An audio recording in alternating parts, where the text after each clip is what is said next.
శాసనసభలో ఈరోజు లడ్డూ కల్తీ చర్చలో ముఖ్యమంత్రి చంద్రబాబు నాయుడు మాట్లాడిన దానికి, ఉప ముఖ్యమంత్రి పవన్ కళ్యాణ్ మాట్లాడిన దానికి ఒక స్పష్టమైన తేడా కనిపిస్తుంది. ఇది కుట్ర కావాలని చేశారు అని గతంలో పాలించిన వాళ్ళు దీనికి కారణం అన్న పద్ధతిలో దాని మీద టార్గెటెడ్గా చంద్రబాబు నాయుడు మాట్లాడారు. సరే, అదే సమయంలో కుట్ర, గతంలో జరిగిన ఆలయాల మీద దాడులు ఇవన్నీ కూడా మాట్లాడారు. పవన్ కళ్యాణ్ కూడా ఇవన్నీ మాట్లాడారు. కానీ అదే సమయంలో తాను గత ప్రభుత్వాధినేతగా, ముఖ్యమంత్రిగా ఉన్న జగన్మోహన్ రెడ్డిని వ్యక్తిగతంగా అనలేదు, అప్పుడు అనలేదు, ఇప్పుడు అనలేదు అనే విషయము స్పష్టీకరించడానికి ఆయన ప్రత్యేకమైన శ్రద్ధ తీసుకున్నారు. ముఖ్యమంత్రి దృష్టికి నివేదిక వచ్చింది, దాన్ని ఆయన చెప్పారు.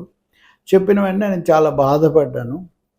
బాధపడిన తర్వాత ఎవరో పదే పదే మీరు ఎందుకు మాట్లాడలేదంటే నేను ట్వీట్ పెట్టాను. అప్పుడు కూడా నేను గత ప్రభుత్వాధినేత దీనికి కారణమని నేను ఎక్కడ చెప్పలేదు. దానికి ఆ బోర్డు, అక్కడ అధికారులు ఎవరు, దానికి సంబంధించి ఆ వ్యవస్థాగతమైన చర్యలు తీసుకోవాలన్నదే నా విధానంగా ఉండింది. కానీ వాళ్ళు అదే పనిగా ఏమీ జరగలేదు అనడంతో నాకు ఆగ్రహం వచ్చింది. దానికి ప్రతిస్పందనగా నేను తర్వాత స్పందించాను. అంతకుముందు అయితే నేను ప్రాయశ్చిత్తం చేసుకుని అంతటితో సరిపెట్టాను అన్న పద్ధతిలో ఆయన చెప్తూ ఉన్నారు.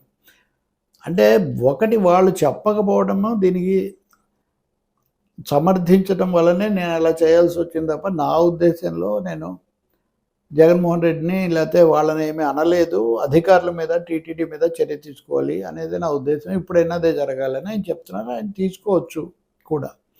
అయితే రెండో భాగానికి వచ్చేసరికి మటుకు సనాతన భావజాలం అంటాం కదా, దాన్ని ఆయన పూర్తిగా ప్రదర్శించారు. అది కూడా అపీజ్మెంట్, మైనారిటీల బుజ్జగింపు ధోరణి అంటుంటారు. ఆ పద్ధతిలో హిందూ మతం అంటేనే ఇలా చేస్తారు, హిందూ దేవుళ్ళు అంటేనే వీళ్ళకి చులకన. ఇదే చులకన అన్న పదం వాడలేదు, ఉపేక్ష. ఇదే ఏ ఇస్లాంకో లేకపోతే యేసుక్రీస్తుకో, క్రైస్తవానికో జరిగి ఉంటే ఇలా ఉండేది కాదు.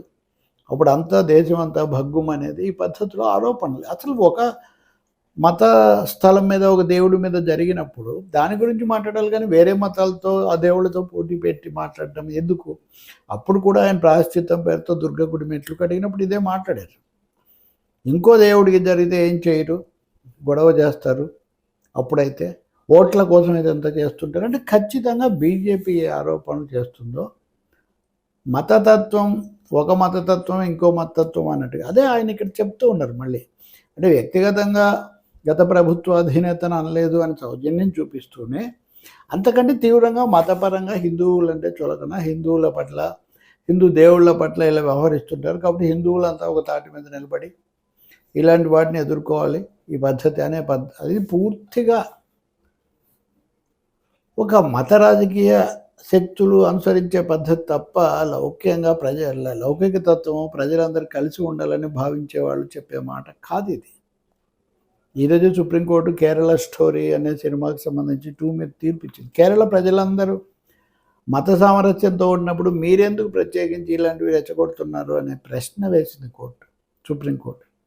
ఆ సినిమాకు సెన్సార్ బోర్డు ఇచ్చినప్పటికీ కూడా నేను చూసిన తర్వాతే అనుమతి చెప్తానని న్యాయమూర్తి జస్టిస్ జోసెఫ్ కురియన్ ఆయన దాన్ని ఆపేశారు ప్రస్తుతానికి. అలాంటిది ఉండాలి కదా. ఇప్పుడు ఆంధ్రప్రదేశ్లో కూడా ఆలయాల మీద దాడులు అవి ఇవి అన్నారు. అవి అయిన తర్వాత కూడా ప్రజలు ఏమీ ప్రశాంతంగానే ఉన్నారు, ఒకరితో ఒకరు వ్యతిరేకత పెంచుకోలేదు. అటువంటిప్పుడు పదే పదే మత కోణం తీసుకొని వచ్చి ఆ మతాల మీద జరిగితే పట్టించుకుంటారు, దీని మీద పట్టించుకోరు, హిందువులు అంటే తక్కువ, ఇటువంటివి ఎందుకు అంటున్నట్టు? హిందువులు ఈ దేశంలో ఎక్కువ మంది ఉన్నారని మీరే చెప్తూ, అత్యధికంగా ఉన్నారని చెప్తూ, మళ్ళీ వాళ్ళకి బాధ కలిగించే మాటలు ఎందుకు మాట్లాడుతున్నారు? లడ్డు విషయంలో కూడా ఇదే కదా చర్చ వచ్చింది. కాబట్టి ఇక్కడ కల్తీకి కారకులైన వాళ్ళని శిక్షించడం చాలా ముఖ్యం తప్ప, మతాల మధ్య సమస్యలాగా చేయడం, ఇతర మతాలకు దీంతో ఏంటి సంబంధం? వ్యక్తులుగా వాళ్ళు ఎవరు, వాళ్ళు ఏ మతం వాళ్ళైనా కావచ్చు అనేది చూడండి తప్ప ఇంకోటి కాదు. సో పవన్ కళ్యాణ్ విషయంలో సర్దుకోవాల్సింది, దిద్దుకోవాల్సింది చాలా ఉంది. ఆయన అముక్త మాల్యదలో ఒక పద్యం వినిపించారు.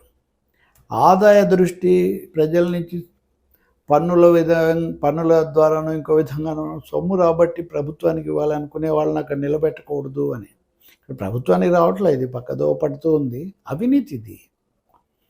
రెండవది, ఇప్పుడు రాజ్యాంగం మనకోటి ఉంది, నిబంధనలు ఉన్నాయి, ప్రభుత్వ నిబంధనలు, దేవాదాయ ధర్మాదాయ చట్టం ఉంది, వాళ్ళ విధి నిర్వహణ పద్ధతులు ఉన్నాయి. వాటి ప్రకారం వెళ్ళాలి తప్ప మనం ఇప్పుడు ప్రాచీన శ్లోకాలు, పద్యాల ప్రకారం కూడా పోలేము. ఊరికే చెప్పుకుంటే చెప్పుకోవచ్చు.